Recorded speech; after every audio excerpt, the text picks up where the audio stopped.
बिस्मिल्लाहिर्रहमानिर्रहीम, अस्सलाम वालेकुम नाजरीन, आप देख रहे हैं न्यूज़ वन टुनाइट। मैं हूं सैयद आसिम रज़ा। गिलगित इलेक्शन की बात करें तो सियासी माजी के मुखालफिन या सियासी हरीफ जो थे, आज के हलीफ जो हैं फिर आमने सामने नज़र आते हैं। सियासी बयानात और सियासत चमकाते नारे जो कि गिलगित इलेक्शन के हवाले से, GB इलेक्शन के हवाले से हम देख रहे हैं, जहाँ पे क़यादतें पहुँची हुई हैं पीपल्स पार्टी की और नून लीग की।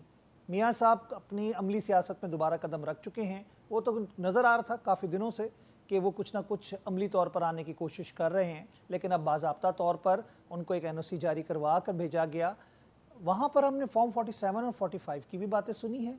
उसके बाद बिजली का पोटेंशियल, यानी कि डाउन स्ट्रीम अक्सर हम बात करते हैं और काफ़ी अरसे से ये बात करते आ रहे थे कि वहाँ पे 1.5 लाख मेगावाट की कैपेसिटी मौजूद है। उसके हवाले से बिलावल साहब के दावे भी नज़र आए और उनको प्रोफेसर साहब भी याद आ गए। शायद एहसन इकबाल साहब की बात करें कि मेरे दाएं हाथ का खेल है। और फिर मियाँ साहब को कुछ भाषा डैम के हवाले से वो बाबा जी भी याद आ गए, जिनका जिक्र वहाँ पे अवाम ने किया तो उनको चुप करा दिया गया। तो ये तमाम सूरत हाल है। इलेक्शन की सूरत हाल अगर हम देखें तो वहाँ पर मुकाबला जो है वो एक तरफा नहीं होगा, जिसका बिलावल साहब ने जिक्र किया। उन्होंने कहा कि जी अगर हमारी सीटें ना मारी गई से मुराद ये है कि ना हम इलेक्टेड हैं ना सिलेक्टेड हैं। मतलब उस हवाले से वो बात कर रहे थे माजी को याद करते हुए, यानी कि हमने ना किसी से मदद तलब की है ना हम सिलेक्टेड हैं।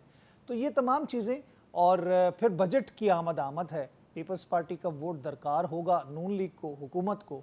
और पीपल्स पार्टी वैसे तो हुकूमत में शामिल नहीं, लेकिन उनका वोट बड़ा इंपॉर्टेंट है और उन्हीं के वोट के सहारे के ऊपर हुकूमत चल रही है। तो क्या यहाँ पर कुछ लेन और देन होगी, यानी कि आप कुछ लो और दो वाली बात करेंगे। फिर बजट के अंदर क्या कुछ होगा, BISP पे भी बातें की जा रही हैं, उस पर भी बिलावल साहब ने काफ़ी बातें सुनाई। और उसके बाद अगर हम देखें तो बजट की डेट भी चेंज हो गई, यानी 5 जून जो कहा गया था, अब 8 या 12 तारीख को पेश किया जाएगा। फिर बजट के अंदर क्या कुछ होने वाला है, आवाम के ऊपर क्या नए टैक्सेस लगने वाले हैं, आवाम जो सहूलत की तलाश में कितने % तनख्वाह बढ़ाई जा रही है, ये सरकारी मुलाजमीन का खेल है और उनका इंटरेस्ट होता है या पेंशनर्स का।